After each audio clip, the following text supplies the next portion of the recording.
books, infused with the scent of potpourri, the films we commit to memory. Crossing the felt ropes, watching from home on my TV, looking at all my eyes can see. They tell me I view obsessively. Hello and welcome to the Obsessive Viewer Podcast. We're a weekly podcast that reviews one or two new release titles every episode with an occasional free-for-all segment at the end that we call Potpourri. You can find more of our work, including my written reviews, full episode show notes, and the complete backlog of our episodes at obsessiveviewer.com. You can also write into the show by emailing me at matt@obsessiveviewer. And if you'd like to support us and get access to hundreds of exclusive episodes, you can join our Patreon at patreon.com/obsessiveviewer, where you can get access to content at any of our tier levels on a recurring monthly subscription basis, or you can buy individual collections a la carte in the Patreon shop section.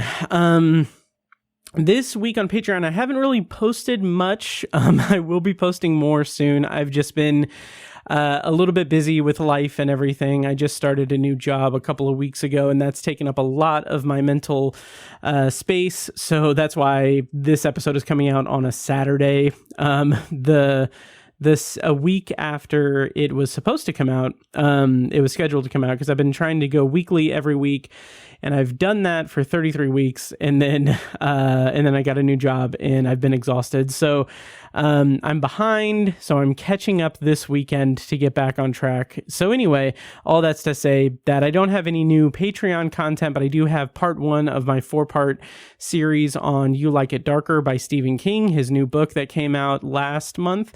I've got that. I've got a deep dive into my feelings on Office Space several years later in light of leaving my job of 8 years. That is up there too. I've also got plenty of book reviews, TV show reviews. I finished up The Haunting of Hill House from Mike Flanagan. A bunch of stuff is on Patreon. Once again, you can sign up at patreon.com/obsessiveviewer for all of that and a bunch more stuff, including early access to episodes as well. I'm your host, Matt Hurt, and you can find me on social media, which includes Letterboxd, at the username of Obsessive Viewer. And later in the show, I'll be reviewing the new documentary film on Max called MoviePass, MovieCrash. But before that, I'm going to go over at least one piece of movie news and then review the new Bad Boys movie, Bad Boys Ride or Die, in a non-spoiler and spoiler feature review. And if you couldn't discern from the cadence of my voice now, it is just me on this episode because I have fallen behind, so I'm trying to play catch up, and the best way to play catch up is to just go at it and do the thing on my own. So hopefully I will have a good show for you guys today on the Obsessive Viewer. So like I said, I've gone through some life changes recently, so I changed jobs, got a new job. So that's taken up a lot of time in terms of just learning the ropes of a new job. So that's why I've been a little bit behind on the episodes, but fear not, I'm back. I'm going to be getting caught up because I have a whole spreadsheet of episodes that I have planned out, dated, and done, or not done, but I have them dated on the spreadsheet, and so now I'm in catch-up mode. So my hope is that I'm going to release this on June 29th, hoping I can squeeze out one more episode to finish out June tomorrow. So that's a weird release strategy. Hopefully you guys like it. So anyway, that is an update from me. Let's get into the actual show. In terms of news before the reviews, I have one piece of news.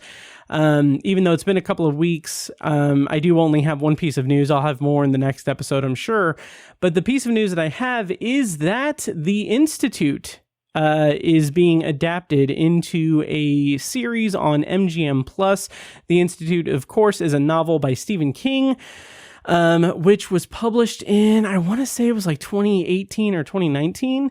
I actually don't know when it was published. Wow. Anyway, so it's a good story. It's a really good story. I enjoyed it quite a bit. I don't remember if I did anything on Patreon for it. I'm sure I did, but it's a good novel, but it's being adapted into a I'm assuming it's going to be a limited series on MGM Plus, which used to be oh god, I don't even remember what it used to be. It was the platform that had Chapelwaite, which I did do Patreon recordings for, and that kind of gives me a little bit of pause. So when MGM Plus, when it was its original whatever it was called, they had Chapelwaite, which was a series based on the short story Jerusalem's Lot from Night Shift by Stephen King. It's kind of a precursor to Salem's Lot. But they adapted it as Chapelwaite. It had Adrian Brody starred in it. It was a pretty solid series. And then they renewed it for a second season, and then they eventually dumped that. They didn't move forward with season 2. So that's why this gives me a little bit of pause, because I'm a little bit reticent about it, because I don't know. We'll see if it happens, but I would like to see it happen, because I think that this could definitely be a unique story for a short form TV series. I think it could be very well adapted there. In terms of behind the scenes and in front of the camera news, Ben Barnes and Mary Louise Parker are both going to be in the show. It's going to be an 8-episode series. It's going to be executive produced by Jack Bender, who previously worked on Mr. Mercedes and Lost, which one of my favorite shows, obviously. And it's going to be coming from Benjamin Cavill as writer and executive producer. He worked on Justified and the Paramount Plus / CBS All Access version of The Stand, which I wasn't too crazy about. But I do think that this could be interesting. So if you don't know, the Institute is about a young genius, a 12-year-old kid named Luke, who is kidnapped and taken to a mysterious institute, a facility that's filled, I'll just read the logline here from the article. He awakens at the institute, a facility full of children who all got there the same way he did, and who are all possessed of unusual abilities. And then meanwhile, there's a character who's going to be played by Ben Barnes named Tim Jameson, who in the novel, he is a former police officer who takes a job. He's kind of a drifter, kind of that classic Stephen King drifter character. He takes a job in a small town as a night knocker, which is kind of an old-fashioned kind of patrolman, I guess, who kind of goes around the town, kind of corralling drunk people and making sure everything's safe. So kind of like a small town version of a night watchman or a night security guard. In terms of structure for the novel, which I really liked the novel, and it was published in 2019. I was right there, but I really like the novel because those two kind of those two storylines converge in really interesting ways. In a really interesting way, which I really enjoyed in terms of the way that it was written. So we'll see how it shakes out. It could be really good. Like I said, I really enjoyed Chapelwaite. So I mean, I guess that could be good for that particular streaming platform that I can't remember. Oh, was it Epix? It was Epix. That was the previous streaming platform, I guess, which, I mean, I understand why they would change it.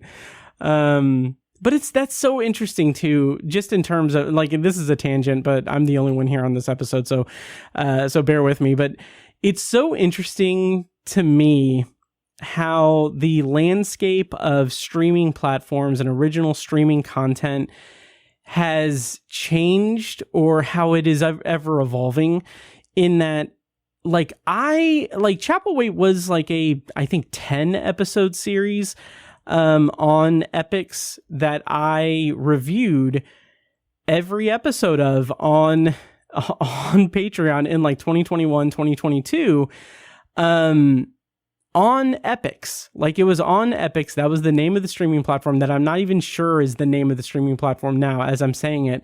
But I spent a lot of time talking about that into a microphone, and I couldn't even remember what the name of that streaming platform was before it got switched over to MGM Plus. So that plus like the whole like CBS All Access changing to Paramount Plus, it's really bizarre how ever evolving this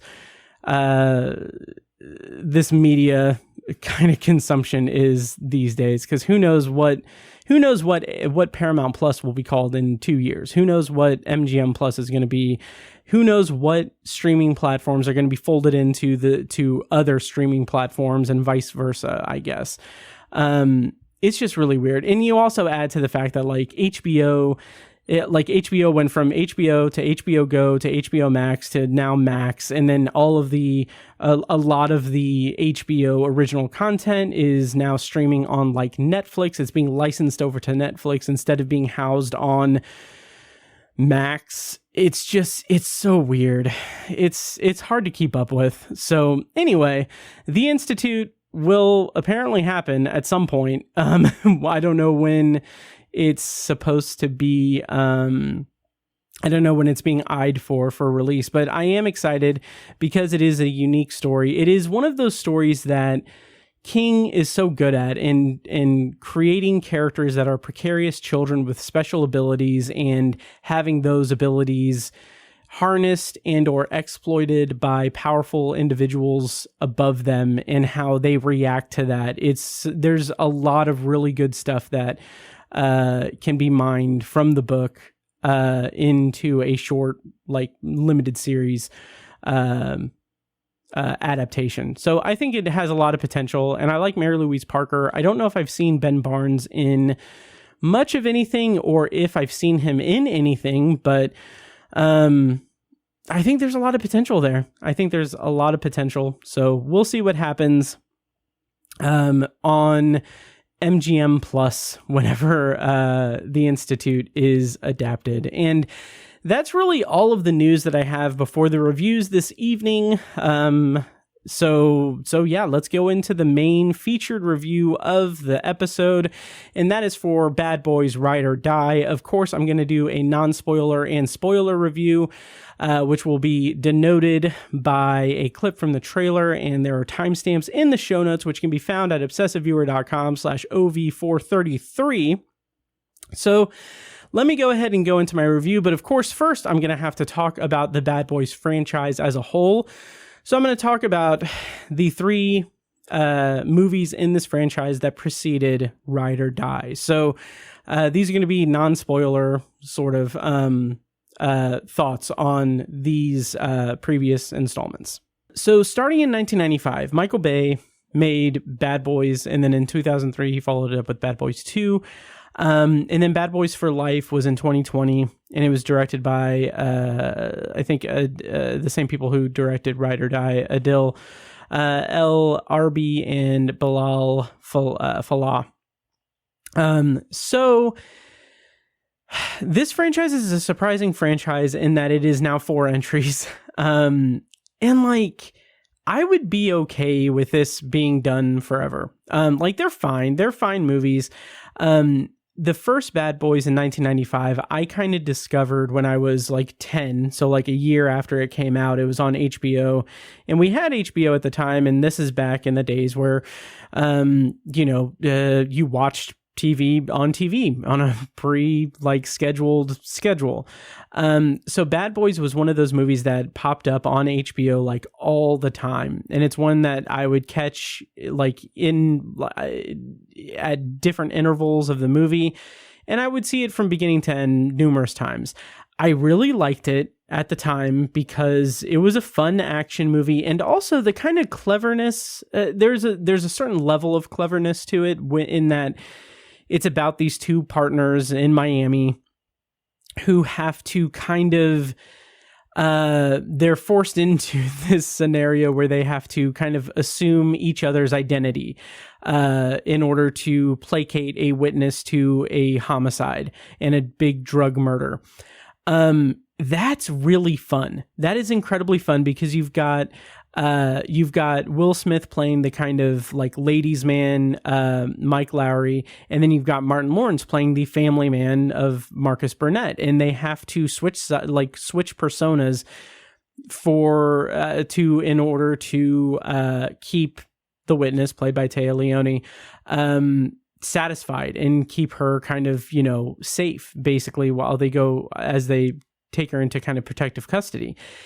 And it's such a fun ride, and it's so different from what the franchise became, because this is mid-90s Michael Bay. This is before he became like this kind of punchline of action filmmaking, in that he has his certain kind of trademarks, and he has these...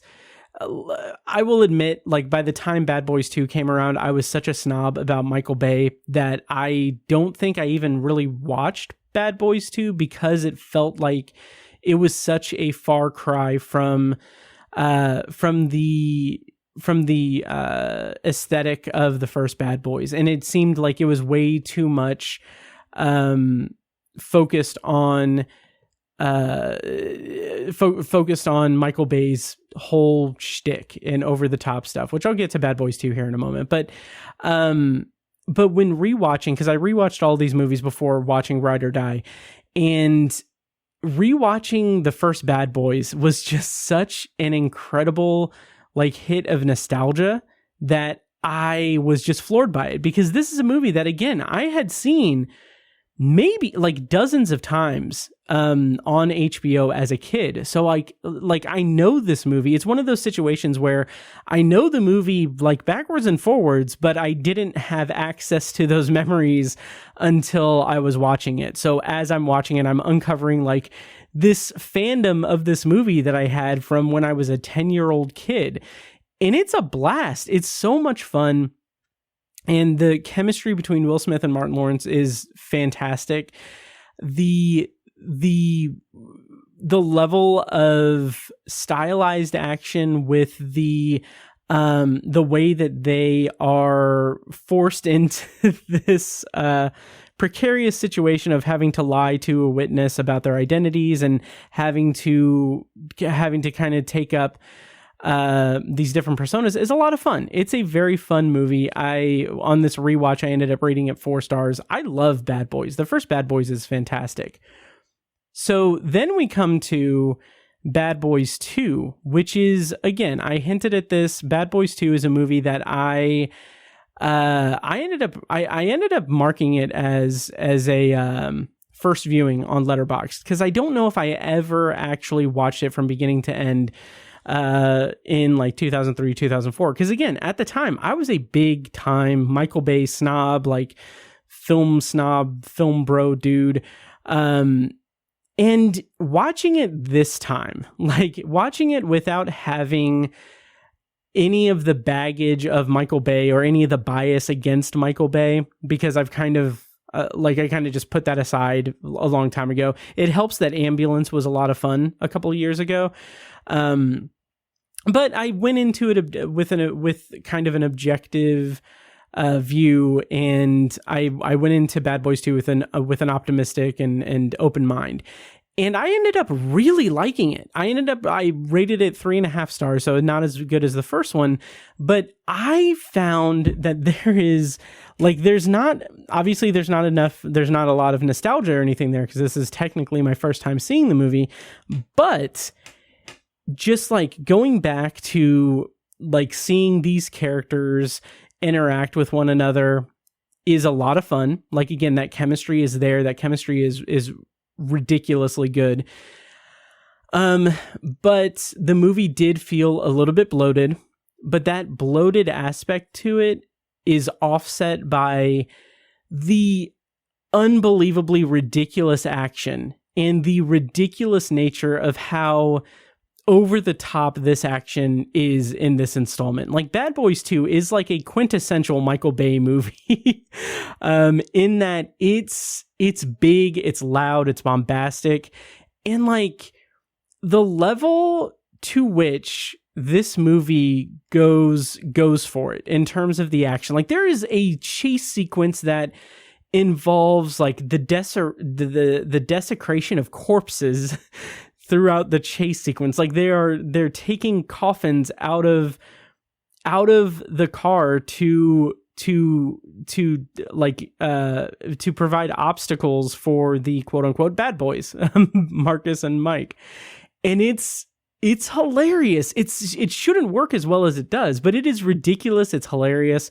It's a lot of fun. And this is not necessarily a spoiler because I won't give away what happens here or anything, but the finale takes place at Guantanamo Bay, like on the doorstep of Guantanamo Bay. And like, it's so freaking weird. It's so over the top. It's so ridiculous. And like having that be the thing, like having that be the location of the finale of the movie in 2003 is so weird.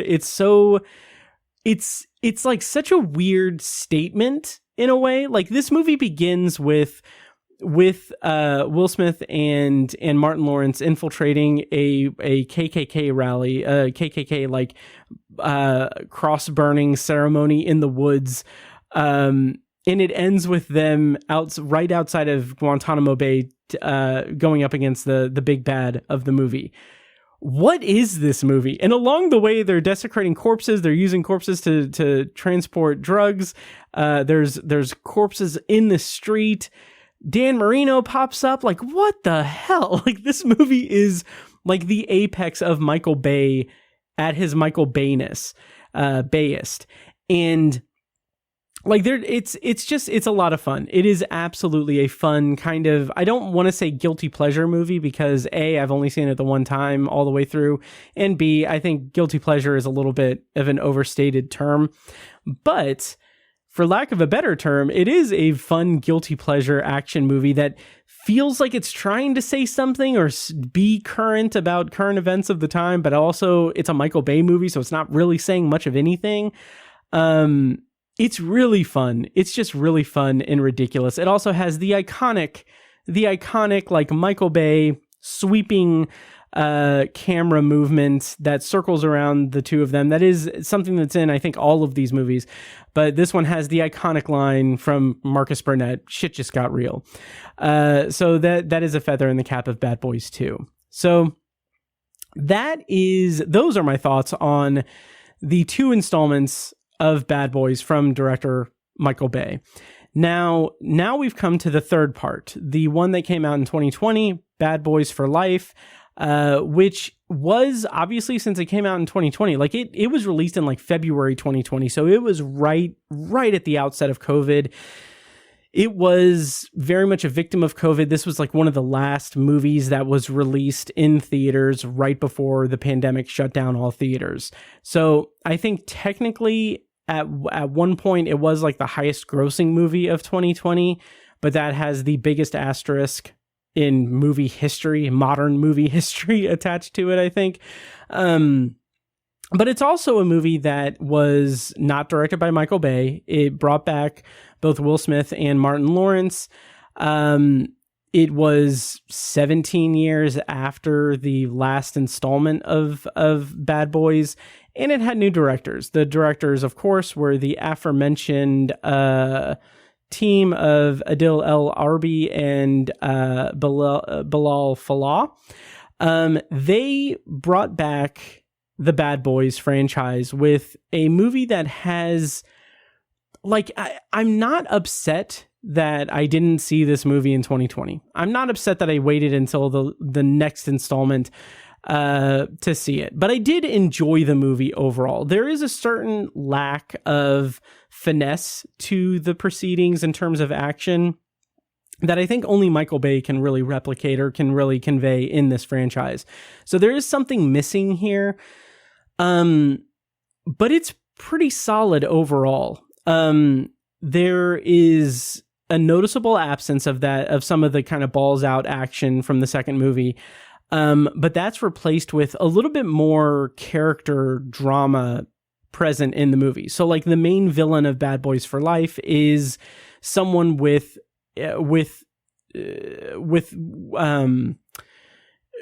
close ties to Mike Lowry, Will Smith's character. And as the movie contends with that and reveals more things about the character dynamics and the character histories, it does get a little bit sloppy. It does get a little bit not confusing, but a little bit convoluted for the most part.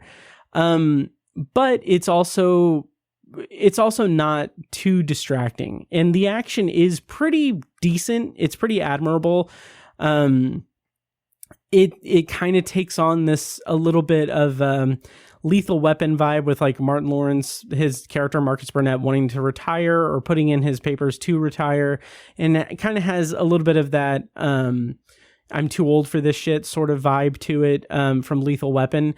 But both actors do a good job of returning to these roles so far removed from them, even if it is a bit of a downturn from the previous installments. So that's where I'm at with the Bad Boys franchise before I went into Bad Boys Ride or Die, which is, of course, the fourth entry in the franchise. And let me go ahead and go into my review of Bad Boys Ride or Die. Of course, I'm going to do a non-spoiler review followed by a spoiler review. So I will separate that by timestamps in the show notes, which again are at obsessiveviewer.com/OV433. And I will play a clip from the trailer when I get to spoilers for Bad Boys Ride or Die. So here we go. Bad Boys Ride or Die. It's the fourth installment of the Bad Boys franchise. It is currently in theaters and may be finishing its run in theaters here shortly, but it was released in theaters on June 7th, 2024, and the premise, according to IMDb, is this summer, the world's favorite bad boys are back with their iconic mix of edge-of-your-seat action and outrageous comedy, but this time with a twist. Miami's finest are now on the run. Directors for this movie were the aforementioned Adil El Arbi and Bilal Fallah. Writers were Chris Bremner and Will Beal. Cast includes Will Smith, Martin Lawrence, Vanessa Hudgens, Alexander Ludwig, Paula Nunez, Eric Dane, Ione Gruffud, Jacob Scipio, and Joe Pantoliano. Sorry for butchering all of those names for the most part, but here we go. So Bad Boys Ride or Die, I thought was very solid, very much a solid entry in this franchise. And it also, it could have been better. It could have been better in a lot of different ways. But I feel like this movie is positioning itself as, for like 90 or for probably like 80% of this movie, it's positioning itself as the concluding chapter of the franchise. It's positioning itself as the closing chapter of this franchise, which I admire. I think that that's a good idea with this being 20 years into this franchise, 4 entries, 2 different teams of directors tackling the franchise at different points. Like I would be fine with this being the concluding chapter of this franchise.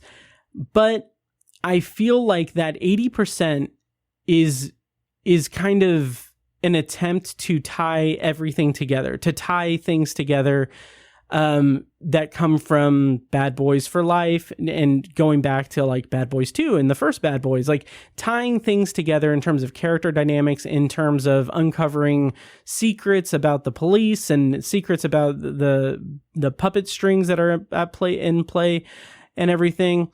And while like 85% of the movie is devoted to callbacks and tying things together, that other like 15% is very much plays out like the other like 15% is feels like this level that we see all the time in movies where it's like, well, let's keep the door open in case this is wildly successful and we can keep this money train going. Let's keep the door open so we don't have like an actual like concluding statement or concluding denouement for this franchise. Let's just have like this be, even though we've spent 85% of this movie trying to tie things together, let's keep the rest of it open-ended to where it feels like it's the end of an episode of a long-running TV show rather than the concluding chapter of a long-running film franchise. And I wouldn't, like, on the surface, I don't have a problem with that because I understand, like, yeah, okay, it's a business. Like, you know, you're going to want to keep the door open if there is potential for more entries and everything.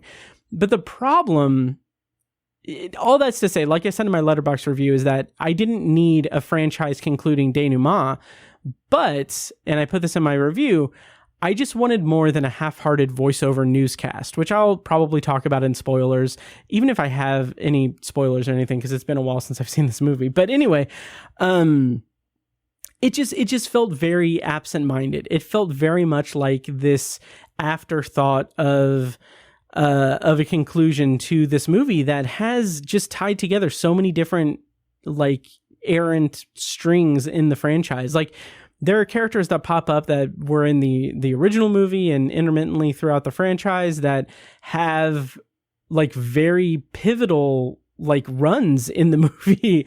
And it just feels like the movie was attempting to take familiarity in the franchise and conclude that familiarity in a way that should have been the conclusion of the franchise, but it just fell short in service of keeping the door open for future installments. So that's a pretty what's the word I'm looking for? It's a pretty vague assessment of how I felt about the movie overall in broad terms, but it is a problem there. That is a problem that I found throughout the movie, and by the time the movie was over, that was a pretty big problem in my opinion. Aside from that, though, this is, like I said, it's a solid entry, and I would be fine if this is the last entry in the Bad Boys franchise. I would be fine if they hang up their hats and they never return to this franchise. I think it's a solid conclusion, even with the ending not being satisfying as a conclusion. But it is very entertaining, and for a couple of reasons. One is that the action is a little bit of a step up from Bad Boys for Life. Because like I said, Bad Boys for Life is kind of this, not necessarily a facsimile of Michael Bay kind of action movies, but it's something that the movie doesn't feel like it is as confident in its action as Michael Bay was in the over the topness of his action in at least in Bad Boys 2. So I feel like there was, in Bad Boys for Life, there was a little bit of a crisis of conscience or a little bit of a lack of confidence in the action choreography in the filmmaking, because they're trying to, like, I can understand and respect, they're trying to do something new or they're bringing new things to the table, but it is in this established franchise where, you know, Michael Bay has left his mark through 2 entries of this very popular franchise. So there was a little bit of not as much confidence in Bad Boys for Life, but with Bad Boys Ride or Die, there is a very fluid level of action that is present throughout it, with a couple of pretty noteworthy sequences that do some pretty fun high concept things that does feel a little bit in service, or a little bit in service to like influence from like John Wick and other big massive action franchises, obviously. But it is something that does feel unique to this installment of the franchise, and more importantly, it feels more unique or more signified as a trademark of these filmmakers in particular, and not just aping Michael Bay. Now, to say that, in saying that, I do think that it is in terms of action and the overall fun factor of this movie, I do feel like it is at times a step up from Bad Boys for Life. But overall, it's probably about even. There is a little bit more confidence in the filmmaking. There's a little bit more confidence in the action choreography and the action elements of this movie. But it is still kind of just on par, or a little bit exceeding at best for Bad Boys, from Bad Boys for Life. But where the movie does excel a little bit is in going deep into the weirdness and the weird comedy angle of, in particular, Martin Lawrence. I think Martin Lawrence is a freaking blast in this movie. He is fantastic in Bad Boys Ride or Die. He has this element to him that is this. He has a part. There's a part to the story that I'll talk about in spoilers, but there's a part to the story where he feels a little bit more. He feels his mortality, or lack thereof. He feels like there's a level of mysticism surrounding him because of an experience early in the movie.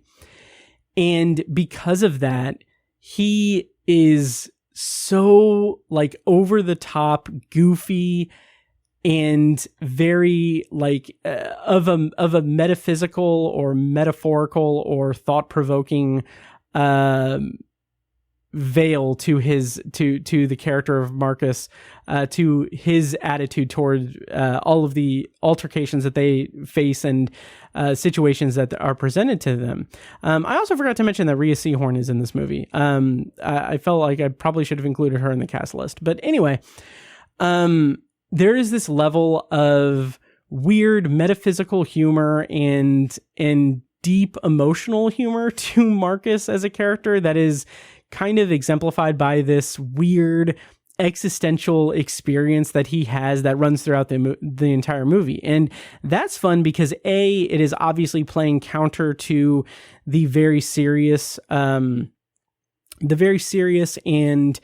dark tone of the things that are bringing out the action. The overall storyline in this installment, it's counter to that, but it's also a counter to Will Smith, obviously. Like, Will Smith as Mike Lowry is a more serious persona in this movie, is a more serious character, but he's lightened up quite a bit because of where his character's at in this installment. But he is still kind of playing the straight man to Marcus.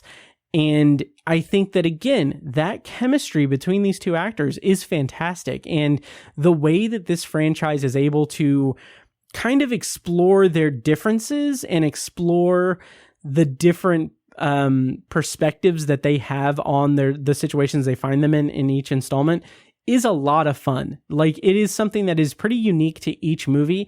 And I think that kind of, as much as I think that this movie is trying to tie things together in the franchise, I feel like the partnership of Marcus and Mike and the clashing of their personalities in each installment is kind of the running thread throughout the entire franchise. And I think that that's really interesting. Like, I'm kind of having this epiphany as I'm talking out loud, as I'm recording this, but like, it's something that is seated at the beginning of the franchise. Like, it's so interesting. Like, you can view the Bad Boys franchise as this pretty standard or formulaic buddy cop franchise. You can frame it that way. That's fine. It is probably accurate to say that it's somewhat cliched as a buddy cop franchise. But having the emphasis be this kind of clashing of ideologies, or this clashing of personalities between these two partners that are like brothers in this franchise and are very tightly knit together, having their clashes, their differences, their viewpoints challenge each other throughout the franchise is something that's seated in that first installment, because the first movie is it is incredibly different from the rest of the installments, but a big pivotal part of the story in that first Bad Boys is them having to pretend to be each other for the witness, for Téa Leoni's character, to keep her from like running and losing the case. I just think that that's interesting that is a thread that runs throughout this entire franchise, as opposed to what this movie is trying to do on the screenwriting level or the screenplay level of just being about like trying to tie up loose ends or trying to tie together errant plot threads to be more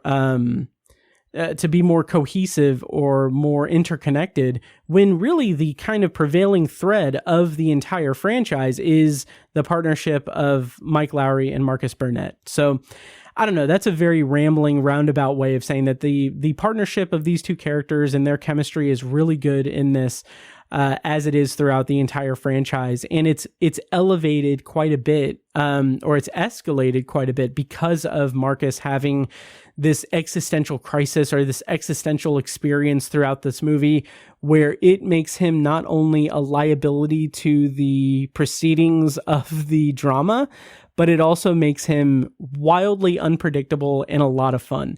And in addition to that, I got to credit the filmmaking of this movie, that when we have this existential experience with Marcus throughout the movie, at the beginning of the movie, rather, when we have that existential experience, they go for it in terms of creating this metaphysical space that is very much like this very interesting visual style that really goes into this existential kind of visual motif, I guess would be the word. I don't know. But this existential kind of experience for Marcus, it's not just an experience and then talked about after the fact. Like, they go for it in terms of like going for a more artistic representation of the visuals of what is going on in his mind. And I think that was really a fun, unique touch, and something that really, really helped exemplify, or really helped trigger the attitude of Marcus throughout the movie, in terms of being about, like, him being all about, you know, what he's about throughout the movie. Like, I'm trying to be vague for spoilers, but he had an experience that very much informs his actions going forward in the movie. And I think that the visual representation of that metaphysical experience that he has, that existential experience that he has at the beginning of the movie, goes a long way to help make us buy into his attitude, his actions throughout the movie. And I think that is kind of a big feather in the cap of this movie, that it makes it a lot more fun, really, is at the end of the day, because it is a vessel for Martin Lawrence to shine as the comedic actor that he is, and have him just have a blast playing off of Will Smith as the straight man of it, who also, like Mike Lowrey, has his own experience. He has like panic attacks through it. That's a source of comedy that runs throughout the movie. It's really fun. It's really fun. So even though the action is maybe not as good as the first two movies, or it's not even a marked improvement over the last installment, it is still complemented by a very fun energy between these two characters, between these two actors, who are like, they've had great chemistry throughout all these installments, and it's no different in the fourth installment. Yeah, so I think that's just about all that I can say in non-spoilers. So let me know what you thought about Bad Boys Ride or Die. If you haven't seen it and want to skip the spoilers, check the show notes for timestamps. Those are in your podcast app, whatever app you're using, or they're available at obsessiveviewer.com/OV433. But having said that, let's go into spoilers for Bad Boys Ride or Die. When I come back from the clip from the trailer, I'm going to be spoiling Bad Boys Ride or Die. So check the show notes if you want to skip to the secondary review. Having said that, here's a clip from the trailer.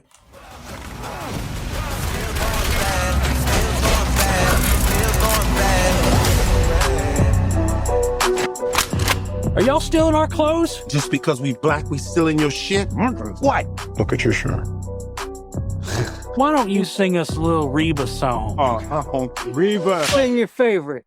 I'm a woman. So I'm a strong black woman. Strong. Yeah, because she's not black. Yes. What you gonna do? What you gonna do? That ain't no Reba song. It's from her mixtape.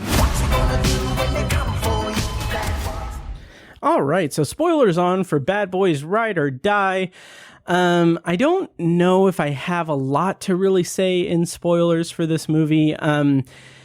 I will say that I will also be spoiling previous installments, at least one element of a previous installment. And that is the death of Captain Howard, played by Joe Pantoliano. He dies in Bad Boys for Life. That was a surprise to me. And it's funny because I had seen in the trailer for Bad Boys Ride or Die that like the big part of the plot in this movie is that there is like a recording that Captain Howard sent, or that they get notice of because he is being framed for being a dirty cop. And they see a recording in the trailer, and I'm like, oh, okay, so he's like, I just assumed, having not seen Bad Boys for Life, I just assumed that he was going to be kind of dead, like he was going to die off screen in this movie, and it would be a whole thing where he faked his death to uncover corruption or whatever. So when I saw Bad Boys for Life and he gets gunned down by a sniper, not only by a sniper, but he's killed by Mike's son, it's very much surprising, by Armando. It's very much surprising, and I don't know, it's really interesting to me. So I do like that they got Joe Pantoliano back in some capacity in this entry. I think that it was respectful to the character, I guess, and I liked that this level of kind of clearing their name, not only clearing their name later in the movie, but clearing Captain Howard's name is such a pivotal point of the story that I really like. Now, having said that, Rhea Seehorn playing Judy Howard, the daughter of Captain Howard, I feel like she's a little bit underutilized. She's I mean, it's a pretty it's kind of a foregone conclusion that it would lead to a point where she would be in a position to save Armando, when the whole movie she's trying to basically kill him. She's very vocal about how she's going to kill him as retribution for him killing her father. So it's a pretty cliched kind of runner of a storyline there, but it's satisfying at the end because it is about him saving her daughter, and it's basically that whole cliched story and everything. So but elsewhere from that, I think that in terms of uncovering like widespread corruption within the police force in this entry and having it be clearing Captain Howard's name, I think it's a satisfying way to go about it. And I think that there's a level of clean storytelling in terms of economic storytelling, and in terms of not wearing out its welcome, in that there are several like different layers to this movie, or different sequences of this movie that keeps it fresh throughout it. Like this movie is 115 minutes, so it's just shy of 2 hours long, and the momentum of it is really good. It's a really solid momentum. Like the momentum goes really well. The pacing is really well, and it's a lot of fun along the way. There's a lot of different levels to it in terms of first trying to clear the captain's name, and then being on the run, being fugitives, trying to uncover what's really going on, and then saving their loved ones. And there's an alligator at the end. Like there's a lot of moving pieces to this movie that's a lot of fun. Now, some of the stuff that I kind of hinted at not liking was the way that the movie tries to tie together some things. Like I don't feel like there was a reason to bring back DJ Khaled into the mix and to kill him off so brutally. Same with God, what was his name? The guy with the Coke bottle glasses. Having him back, because he was in the first movie, and like I think he's in the second movie too. I don't think he popped up in the third movie, but I think his character's name Ferguson?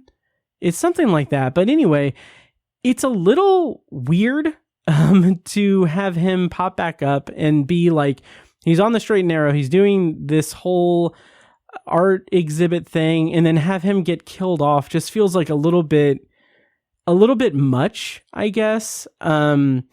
It just feels a little bit too much. Fletcher is his name. I think it's Fletcher. That was a little bit too much. It's Fletcher. That didn't sit well with me. I just kind of felt like that felt a little unnecessary. I don't know.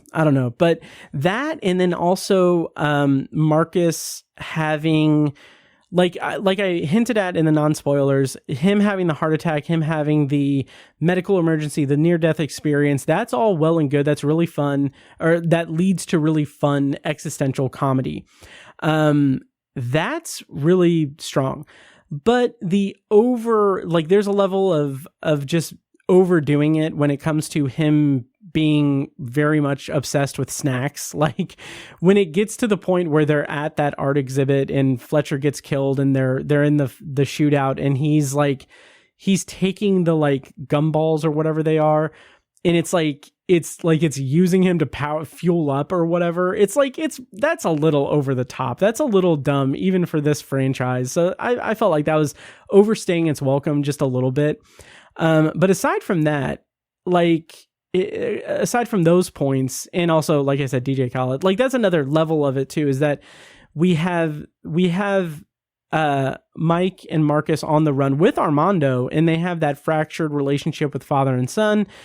And I like that's an interesting element. That's a fun element to it. But having that, and then having like them, the bad guy, I think it was McGrath, putting out the hit on them, and having them having to contend with like street justice or people in the street trying to take them down to get that bounty. That's a fun like switch up in terms of it being about the momentum, like keeping up the momentum of the movie. But like Tiffany Haddish, like that, like the whole point with Tiffany Haddish, where they're trying to get guns and they're trying to get money and safe refuge through, like to get through, so that they can clear their names and everything. That's all well and good, but like Tiffany Haddish, like that felt like a weird like stunt casting, sequence that just didn't really have the oomph that it should have, or that it was intended to have. It just felt like a little bit like, oh, it's Tiffany Haddish being over the top and inappropriate. It just felt like it felt a little lazy. It felt a little lazy, and just as a way to bring us into a different part of the story. And it just didn't really work for me all that well. And then you compound that with like the gang coming to get them outside of the club and being led by DJ Khaled, who had like, he was in one scene in Bad Boys 2, and like, or maybe Bad Boys Ride or Die, or Bad Boys for Life. I'm not sure, but he was in like one scene. It was in Bad Boys for Life. He was in one scene there, and like, okay, it's just pulling from the past installments, or at least the previous installment, to again try to close that loop, try to close that, kind of created this cohesion throughout the franchise that just feels like it felt like it was a little too repetitive, with whether it was having DJ Khaled back or bringing back Fletcher, and then like bringing back characters just to kill them off for a little bit of drama, infusing a little bit more drama into the movie. It feels like a little bit of a crutch and a little bit lazy. So I don't know. That's kind of those are my thoughts on that. So the other thing I wanted to talk about was I just completely lost it, but I'll get back to it. But basically, another element to it is that kind of over the top element in that a couple of things is, one, Duke, I think was his name, the alligator, that should not have worked nearly as well as it did. It absolutely should not have worked because that is such a silly, over-the-top thing. It's brought up so late in the movie. That it basically is just kind of just like suddenly we get like the backstory of this alligator that gets, I don't know, it's so silly. It's silly. That's what it is.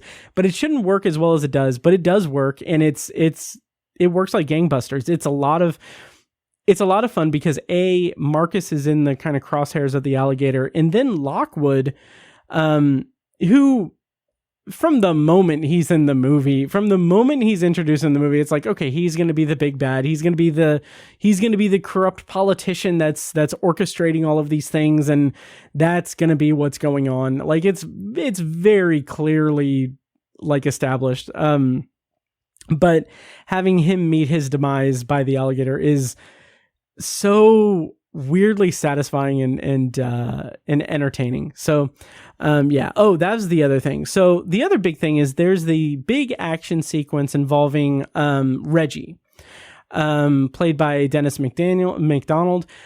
He is the son-in-law of Marcus Burnett, and he's a Marine. And there's this extended action sequence where he defends the house. He defends his family and Marcus's family from intruders trying to kidnap them to hold them ransom for Mike and Marcus to get them. And what I appreciate about this action sequence, it's solid. It's very much a kind of stylized action sequence. It's very much in first person view. It kind of reminds me of the Dragon's Breath sequence in John Wick Chapter 4, which is just that top-down like action sequence. Obviously, that is an incredible action sequence, and this does not hold a candle to that, but it is an admirable attempt to be a fun, over-the-top action sequence and have it be an over-the-top, high-concept action sequence as that is really pretty solid and fun. And I think that it's goofy as all hell with him with at the end of it him saluting the camera. I thought that pushed it a little bit too far. That was like, okay, that's silly, that's weird. But it did lead to a pretty solid kind of closing scene with them arguing over who gets to grill, and then Reggie comes up, and then like there's that fun banter between Marcus and Mike where they're like, "Oh, he killed like 15 people. Maybe he can cook his chicken. It's fine." That was a satisfying ending to it. So, I'm trying to think of other things in spoilers. Yeah, I don't know. I think I might be running out of things to say about this movie, but overall, it's pretty fun. I will say the past lives aspect of it, with Marcus talking about how they're soulmates and they've lived past lives together. That was a ton of fun, and I got I was talking to a friend of the show, Nick Rogers, and he saw it again. He saw it again in the theater, and he said, when Martin Lawrence is in the afterlife following his heart attack and seeing his past flash before him, there is the briefest shot of him leading a donkey. And Nick said that it made him chuckle a little bit, but he couldn't explain why to his wife, who was seeing it with him, because she hadn't seen it yet. And that was his second time seeing it. That's incredible. That's fantastic. And I think that's a lot of fun. That really elevates, like, it's that example of the existential humor, the existential fun, and it should be over the top. Like the alligator thing, it should be over the top. It should be kind of a bridge too far, but I think Martin Lawrence sells it really well, and Will Smith sells it really well in his reactions to Martin Lawrence. I think that it's a fun combination. And again, it's an example of this franchise kind of not going so far as to reinvent the relationship between these two, but to find new ways to explore, new ways to kind of put them at odds with each other without tarnishing their chemistry too much. So I don't know. I think that that's really satisfying and a lot of fun. But I think that should just about do it for this review of Bad Boys Ride or Die. Again, I ended up rating it 3 stars on Letterboxd. I didn't heart it on Letterboxd, which is what I usually do in terms of movies that I like, that I rate 3 stars. It might go up. It might at least get a heart if I ever revisit this movie. But for now, 3 stars, no heart. I enjoyed it. It was fun. It was fun. So once again, let me know what you thought about Bad Boys Ride or Die. And that's it for the featured review in this episode of the Obsessive Viewer podcast. Now we're going to go on to the secondary review, which is for MoviePass MovieCrash. So here we go. They tell me I view obsessively. And of course, before we get to our secondary review this week, I want to take a quick moment to remind you that if you like the show, please take a moment to follow us on social media and subscribe to and rate the show on Apple Podcasts, Spotify, YouTube Music, or whatever your preferred podcast app is. And don't forget to subscribe to the Obsessive Viewer Podcast YouTube channel as well, where I'm posting some more and more videos and live streams of podcasts there occasionally these days. And here's something new that has been new for a while. I just have it still in my notes as new. If you're interested in starting a podcast of your own, you can go to Libsyn and use the promo code OBSESS when you sign up for a new account. You'll get up to 2 months free, depending on when you sign up, and we'll get a commission on it as well. More details on that are in the show notes of the episode. And of course, I have been using Libsyn for all the podcasts for 11 years now and swear by them. So highly, highly recommend. So check that out. Promo code OBSESS. And now back to the show. MoviePass, a subscription service, the Netflix for the movie theater. It was the greatest thing ever. MoviePass. MoviePass. MoviePass. The popular movie ticket app. MoviePass, we remember them. Whatever happened to those guys? We thought this could reinvigorate the movie-going business. Any movie, any theater, any day. I went to the movie theater 428 times. MoviePass doubled the revenue in theaters. All right, so today's or this week's secondary review is for MoviePass MovieCrash, which is streaming on Max as of May 29th, 2024. It's a documentary that, according to IMDb, the premise is exploring the company founding and the implosion of the business by outside of investors who took over the company, left it bankrupt and under investigation. Director for this was Muta Ali, and it's a documentary, but the people, some of the figures that are featured in it are Stacy Spikes, Hemet Watts, and Mitch Lowe. So I am not going to spoil MoviePass MovieCrash. It's kind of hard not to spoil it. It is just, what happened and everything. So this could be considered spoiler review, but I don't know. Anyway, if you know anything about the MoviePass thing, there won't be any real spoilers. So let's get into this documentary. I was very much looking forward to this specifically because it is well documented that I was all about MoviePass.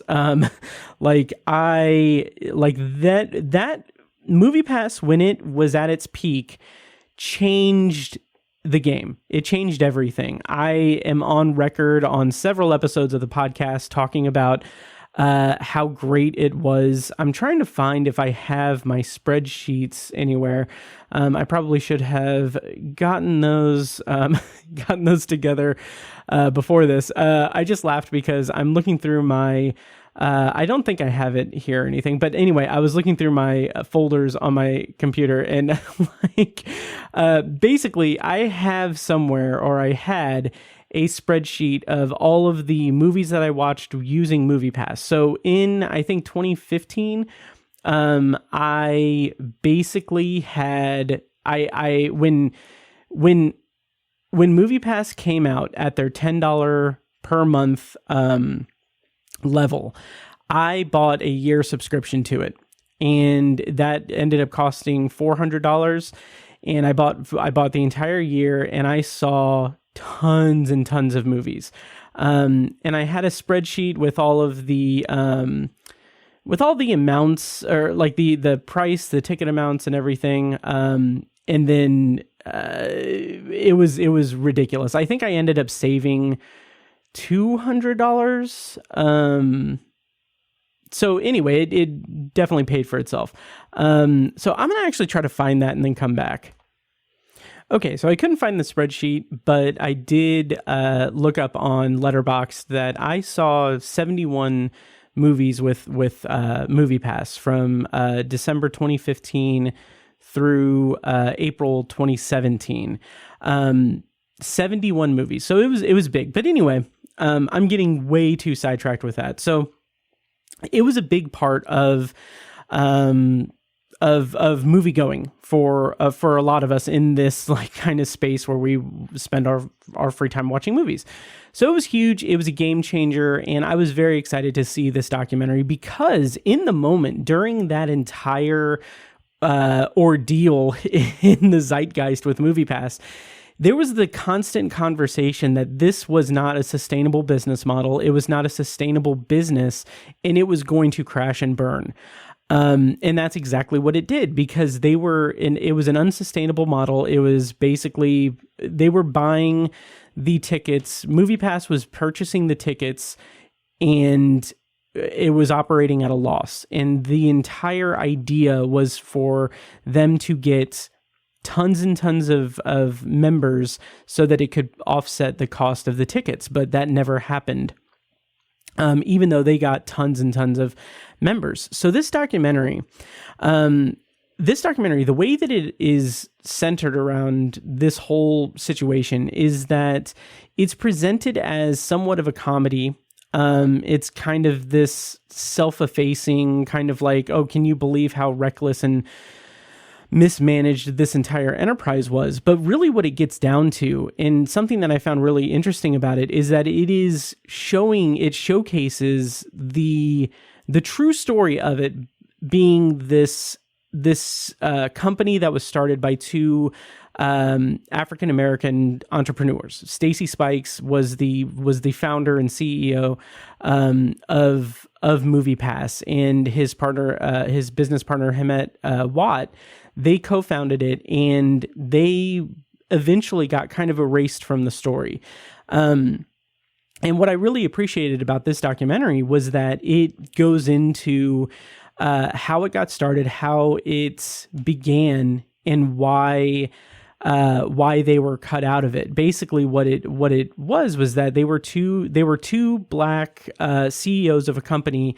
And one of the quotes that they said is that women and minorities were only accessing 1% to 3% of venture capital in terms of like the entrepreneurial space. So they were at a disadvantage. They couldn't get the funding. They couldn't get as much funding and capital as they could to really run the business. And then Mitch Lowe kind of got on board, and he became the CEO and then pushed them out of the company, like basically pushed them out. And then he became the figurehead of the company. He sold it to Helios and Matheson Data Analytics Company, which is funny because during that whole ordeal, during all of that, I was having a lot of conversations with a friend of the show, Matt and Draco, who bought stock in Helios and Matheson, and he would send me messages every now and then showing how far that stock dipped and just got crushed over the course of this entire very public meltdown spectacle of MoviePass crashing and burning. So that's really interesting. But anyway, so to get into some of the specifics of the documentary and everything, is that it positions Mitch Lowe as this kind of, rightfully so, this very arrogant and shitty CEO. He removed the co-founders from the board, and then he and Ted, what was his name? Ted, Farmington? No, I had it written down here somewhere, but I can't find it. But anyway, him and the other kind of money guy that was brought on board, who is positioned or is kind of depicted as this very, very fraudulent person.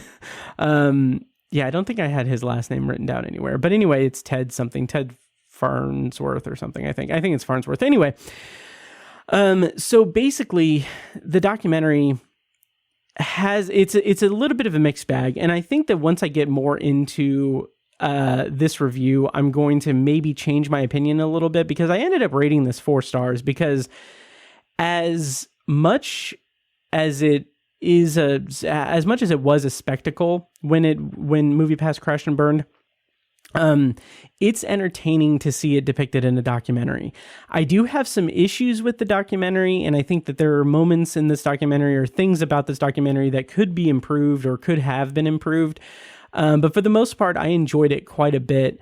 And I think that it was really interesting to me to experience this sense of nostalgia for something so in such the recent past, in the recent past here. So this happened.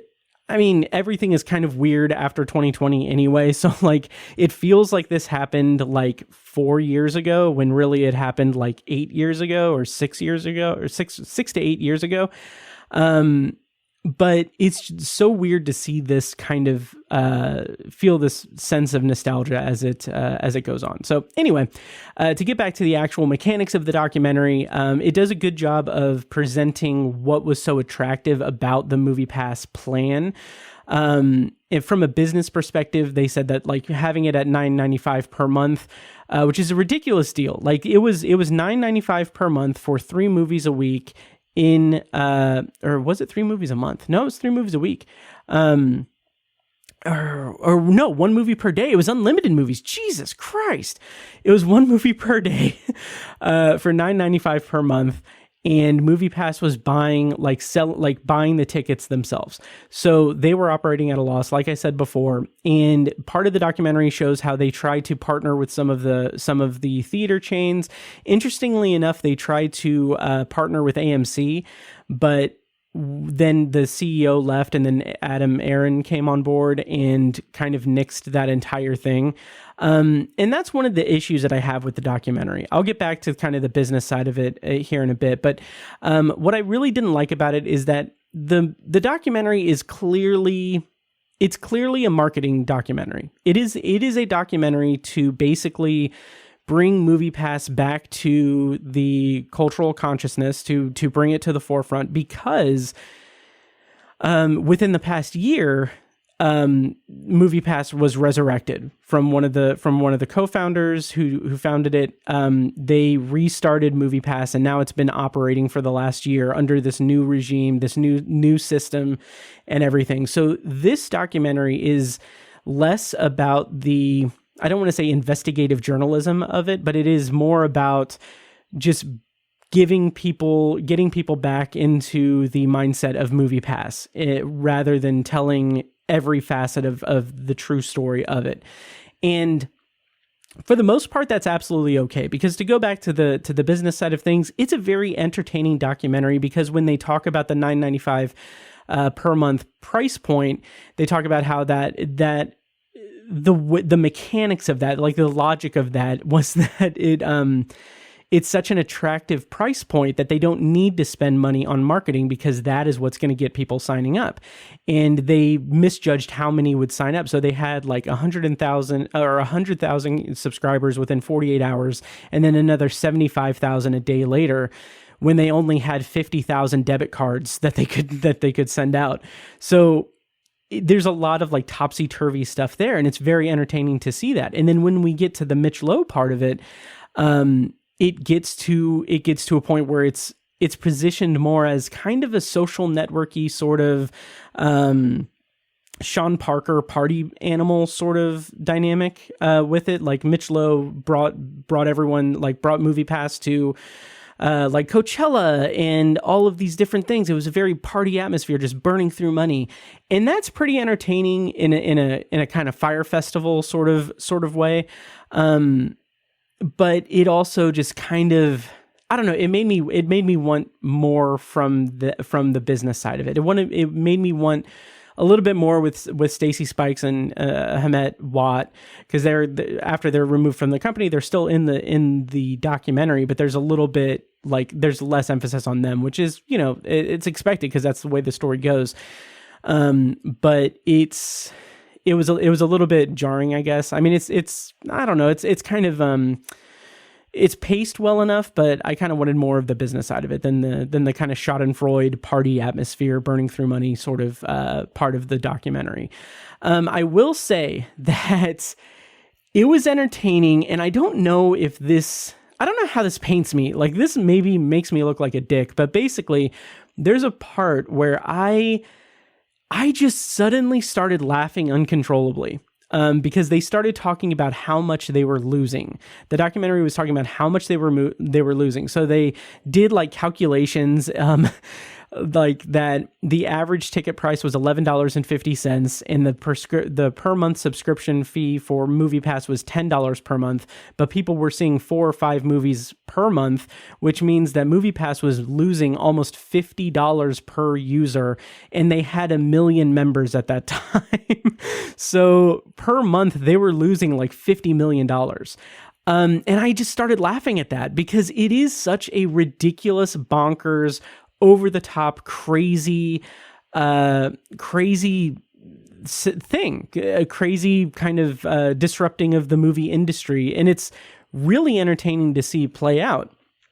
And so I'm not going to go bit for bit throughout the entire documentary. I'm going to kind of start winding down because I'm on a little bit of a time crunch because I'm going to go to the movies here in a bit. But anyway,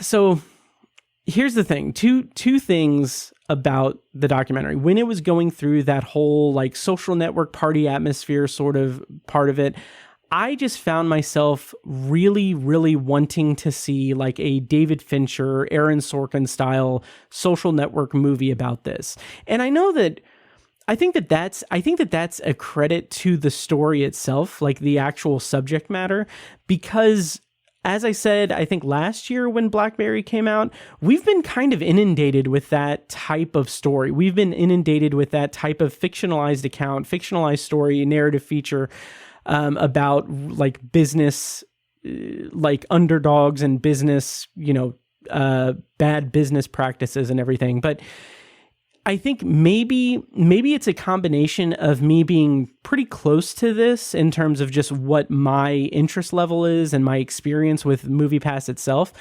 and also just the complete craziness of everything that happened with MoviePass, that I would want to see a fictionalized account of it in an already somewhat oversaturated subgenre of movie. So I don't know. And also, just I'm going back and forth, and I'm jumping around a little bit. But there was one quote that I wanted to bring up that I thought was really great. There's this financial analyst in the movie who mentions kind of late in the documentary. He says that because they start talking about how MoviePass was kind of getting investigated for fraud because of all the wild business practices and the partying and everything. And this financial analyst says, it's not illegal to be stupid. It's not illegal to be wrong. It is illegal to knowingly lie and mislead and then take someone's money. And that's kind of partnered or that's paired with Mitch Lowe. There's like this recording of him saying something that is very, very kind of shady and undermining, which it's great. But like I said, this documentary is absolutely, it's this Cinderella story. It's this underdog story about Stacey Spikes and Hamet Watt. And it's about them. It's about their experience, even though they're kind of absent in the middle part when they're talking about how Mitch Lowe just mismanaged everything. It is still centered around them, which I appreciate, I respect, and I think is really a really good, valid part of the story, obviously, since they're the people that created it, and brought it back. Stacey Spikes did. But the downside of that is that it's hard to really quantify. So the downside of that is that they kind of erase, they basically erase the existence of AMC A-List and Regal Unlimited. They do not at any point do any kind of deep dive into the legacy of MoviePass and what it brought to the movie theater industry and movie-going experience. And that is 100% because this documentary is selling the new MoviePass to audiences. So I understand what is coming from from a marketing perspective, because it is trying to sell the audience on the new MoviePass and trying to sign people up. I understand that. I do think it is, in terms of journalism, if they want to go for journalism with this, it's a little bit disingenuous, and it's a little bit not to my liking that they completely just ignore Regal Unlimited and AMC A-List. Like, there's reference to how when AMC cut ties with MoviePass in the early days, it was because Adam Aron wanted to start his own, like, he wanted AMC to have their own movie subscription service. That is at the beginning of the documentary. They don't follow up on that. They don't reference A-List. In fact, they have some of the people that are like doing the talking heads, like they have some customers and customer service people from MoviePass. Like, they, at the end of it, they're saying, like, you know, it's a little bit misleading, because they are saying, like, yeah, I still keep my MoviePass card as a memento of what it was like when MoviePass was there. Because like one person says, like, I haven't even been back to the movies since MoviePass ended, because, you know, you can't go back to that. And I'm just like sitting there kind of screaming at my TV saying, like, you can, because these subscription services still exist. Like, they are now backed by the theaters, and like, that's what kind of rubs me the wrong way, and honestly might make me lower the rating from 4 stars to 3.5, because it's presenting this absence of this huge, disruptive, game-changing subscription model, when the actual fact of the matter is that once MoviePass was teetering toward the end, and when MoviePass was reaching its end, AMC A-List started. And like, that was its direct competitor. And like, the documentary could have positioned it to a point where it was going to say, like, oh, it changed the game. Now these other subscription services are coming out. Now this is the model for going to the movies, and it has changed everything. Instead, it's like, now it went away and now it doesn't exist anymore, but oh, now it's back, so you can get back into it. Just don't look at, you know, the websites of a couple of the two biggest theater chains in the country, because you'll find out that they have the same thing. So it's a little bit misleading, but I understand it from a marketing perspective, that it is trying to advertise the new MoviePass, which I can understand. And it is respectable, because it is positioning it as this underdog Cinderella story of this CEO that's fighting back to get back what he created, which is respectable and great. I really like that aspect of the story. I just kind of wish that it didn't just erase facts from the story to an extent. But that's about all I've got to say about MoviePass MovieCrash. It is streaming on Max right now. I ended up rating it 4 stars. I might lower that to 3.5. But if you experienced MoviePass during its heyday, if you experienced this, if you were at least like aware of it and aware of what was going on, I think you'll get a lot of nostalgia and a little bit of schadenfreude from this documentary, because it's pretty entertaining. And it does remind me a lot of the Fire Festival documentaries that came out a couple years ago. There was Fire Fraud and I think just Fire. We reviewed them on the podcast, but it was a couple years ago they came out, and like, this definitely is in that same vein, but it is painted in a way that's trying to sell MoviePass to the audience in the present. So that's all I've got for MoviePass MovieCrash. Let me know if you watched it, and let me know what you thought. And now I'm going to wind down the episode with a little bit of Potpourri. So here we go with Potpourri for this week's episode. All right, and let's close out this episode with probably brief, as is usually the case, Potpourri section, which, if this is your first time listening, of course, Potpourri is a section where we talk about things we've watched, things we're looking forward to, anything we want, as long as it smells good. It's Potpourri, and since I'm the only one here on this episode, I will go ahead and share some thoughts on some things that I've watched recently on my own time. My own time, like, it's all my own time. But basically, I've got a couple of things that I can bring up. First of all, I will talk about, let's talk about just really quickly, 24 season 8. this was the final season of 24. I've been rewatching 24, as I've talked about on the podcast for several weeks now. Several episodes I've talked about revisiting 24. I finished rewatching season 8 a couple of weeks ago, or a few weeks ago, probably like closer to a month ago. And I don't remember if I brought it up proper on the podcast, but I will say that going into this rewatch of season 8, I was not necessarily dreading it, but I wasn't too enthused about it, because season 8 of 24 was, in my opinion, when I watched it in like 2009 or 2010, it was a little bit of a dumpster fire for me. With 24, over the years, I was a huge fan of it. Tiny and I have talked about it. We were massive fans of this show. By the time it reached season 8, it ended up being the last season of the show proper. And then it ended up having 2 limited series later. But this was the end of the franchise proper.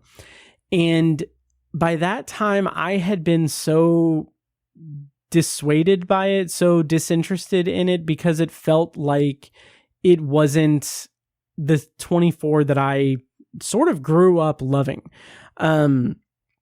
So it had a lot of baggage when I saw it back when it aired, and by the time the season concluded and series concluded at that, I felt just very empty about it, very disinterested in it, because I felt like it wasn't a suitable conclusion for the series. I felt like the character of Jack Bauer is such a unique kind of special agent character who is very much like an action hero kind of archetype, but he's a unique character in that he is someone who has a lot of pathos, a lot of like tragedy surrounding him. A big part of the entire series from the outset, from the first season on, is about how Jack Bauer loses everyone that's around him. Like, he is someone who is tormented by the tragedy of the death of people all around him. And that's predicated by the show being about surprising the audience, having pivotal characters die surprisingly at the end of each hour. It's like that was a big thing about 24. And so season 8, I'm going to try not to spoil it, but season 8 saw that Jack Bauer experienced a big tragedy toward the end of season 8.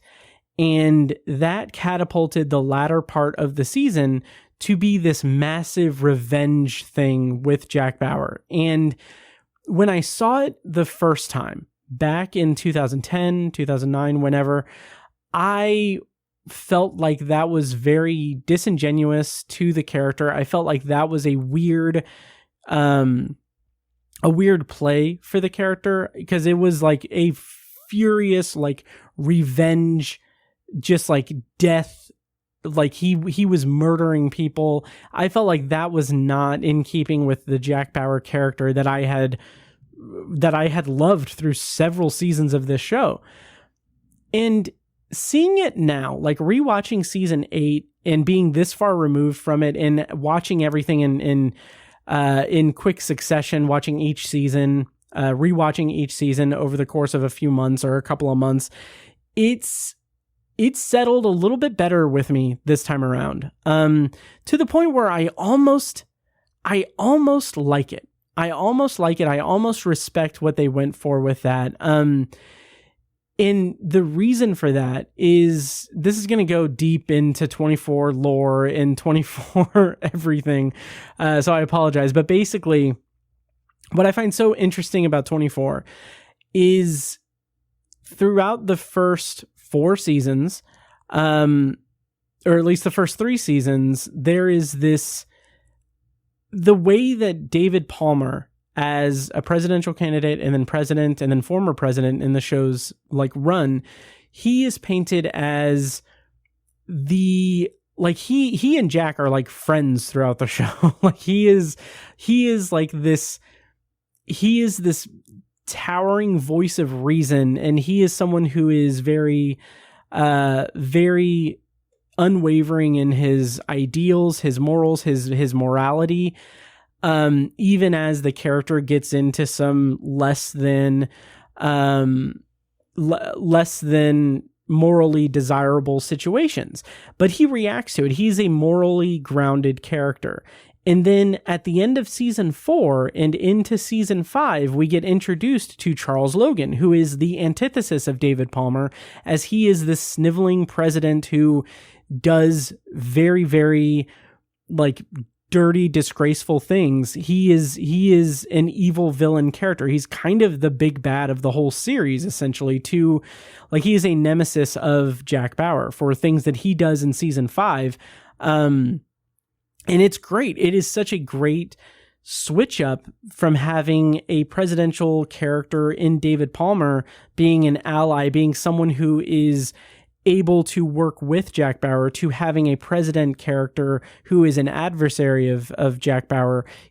That's why season 5 is like my favorite season of this entire show. But as the show progresses, we get Wayne Palmer as president in season 6. That's a whole thing. That's a whole other thing that doesn't really work, and it didn't work in this rewatch of it at all. Like it's goofy. It's incredibly goofy. But in season 7, we get Allison Taylor. So season 7 and season 8 has a new president who is, on the surface, she seems like another iteration of this idealized, morally just character who is experiencing these immoral, unjust situations throughout her presidency.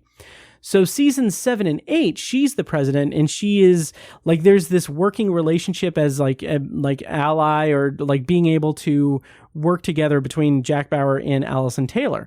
What I found fascinating about season 8 and the run of episodes where Jack goes into revenge mode at the end of season 8 is that it's also countered by this morality play for Allison Taylor.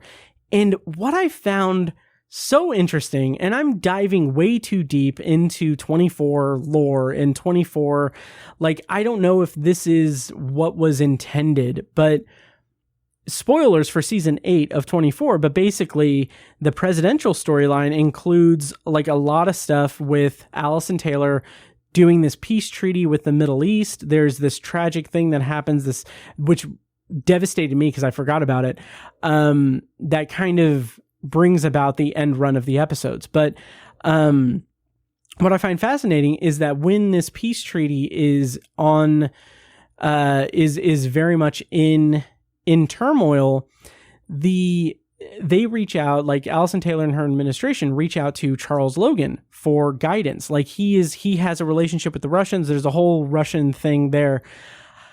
But when he comes into the picture, he becomes like this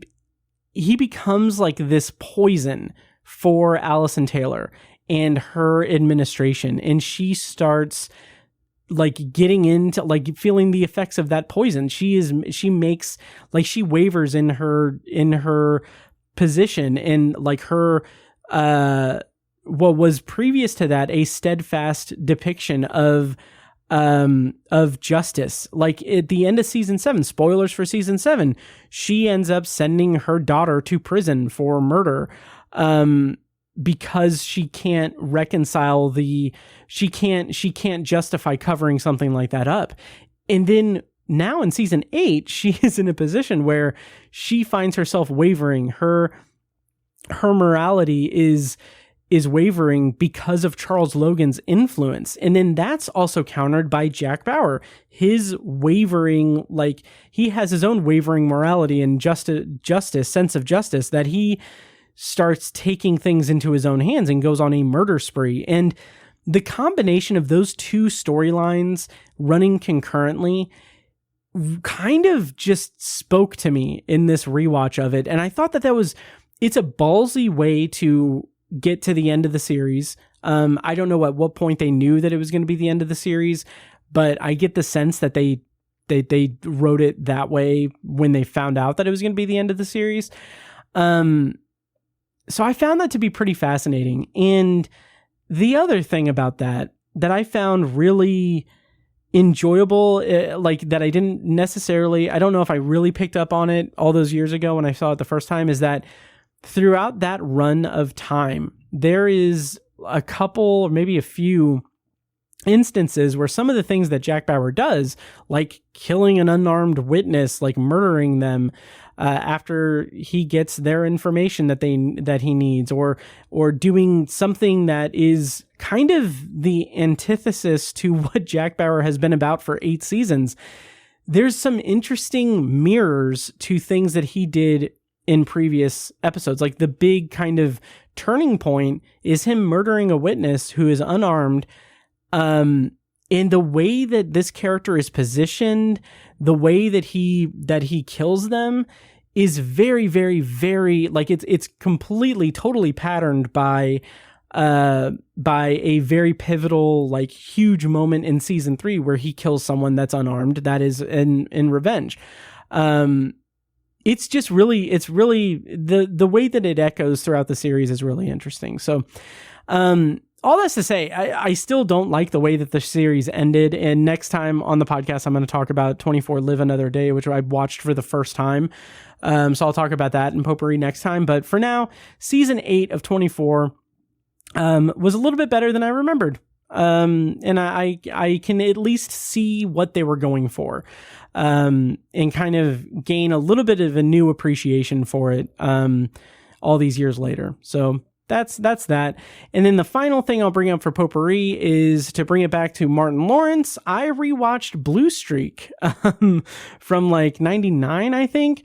Blue Streak is a movie that stars Martin Lawrence as a jewel thief who, again, this is a movie much like Bad Boys, the first Bad Boys. This was a movie that popped up on HBO all the time. It came out in 1999. The plot summary is a former convict poses as a cop to retrieve a diamond he stole years ago. And it's so much fun. It's silly. It's dumb. Like if you think too hard about it, you will poke all of the holes in the plot and the weirdness to it. Like it doesn't hold to much scrutiny at all, but I had a lot of fun with it. It's super breezy. It's super just fun. Like, Luke Wilson plays kind of like the straight man to Martin Lawrence's character, who is trying to pass himself off as a cop. And it's just like this level of just like failing upward that, I really like. I think it was a lot of fun.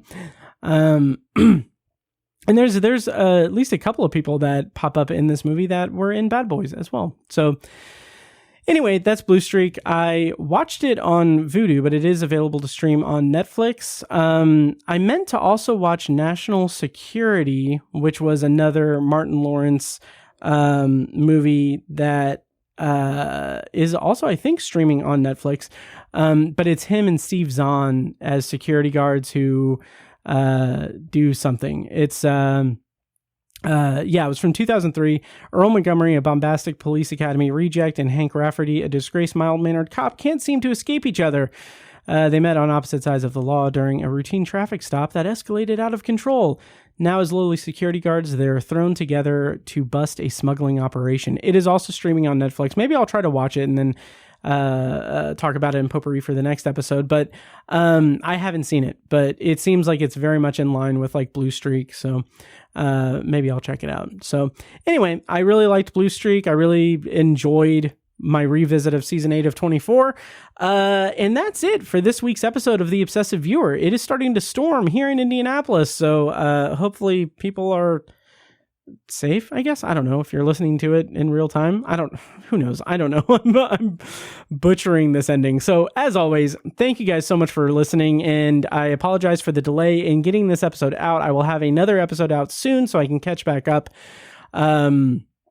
hopefully, and so I can get back on to the schedule that I have assigned for myself. That is ultimately meaningless because, you know, we're like time is a construct. So anyway, thank you guys so much for listening, and make sure to follow the show on social media and subscribe to the podcast on your preferred podcast app. Also, check out Obsessive Viewer Podcast's other shows, such as Tower Junkies, a Stephen King podcast hosted by Tiny and myself, and Anthology, the Twilight Zone and Classic Sci-Fi podcast hosted by me.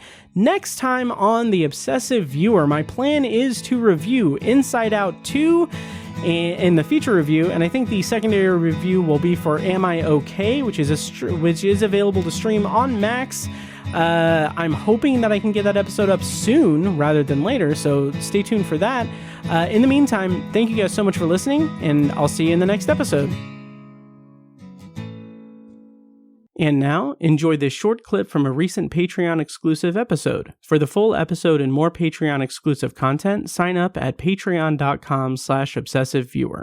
Different in that Jack is a character who is experiencing this overwhelming feeling that he needs to drink, and he wants to stay sober, but that overwhelming feeling to drink is also mirrored by his desire to kill people and destroy people and inflict pain, like this very dark primal urge in him to kill and to maim and everything. And like, I love how it's a fun yarn for King to spin with having